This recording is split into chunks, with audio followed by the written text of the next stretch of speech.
Magandang araw na naman pong muli sa inyong lahat mga ka-vlog, boss, idol, regular viewer, silent viewer at kasama na rin po ang lahat ng mga OFW. Ang gagawin ko naman po ngayon ay maghihigpit po ako ng drive belt. May complaint po kasi dito yung driver, tuwing umaga daw po ay masyado daw po maingay, lumalangit-ngit daw po yung drive belt pag ginagamitan po ng mga lightings. Tuwing unang start po niya ng makina, so doon po niya nararamdaman. So ngayon po ay mainit na po yung makina at tinatry ko pong pakiramdaman yung ingay. Wala po akong nararamdaman. So kaya hihigpitan ko na lang po to. May kaunting kaluwagan po ng konti yung drive belt.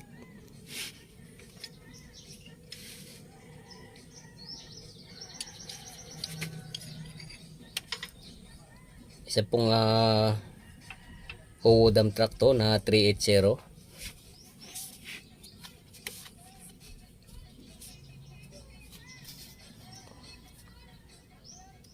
So ito po. Ito naman po yung sa AC compressor.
So ito na po, nailagay ko na po at na-adjust ko na yung tension ng driver.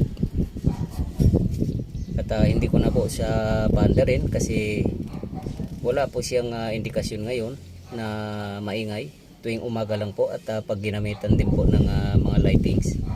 So kung nagtataka po kayo bakit tuwing umaga, so kapag umaga po kasi medyo iba po yung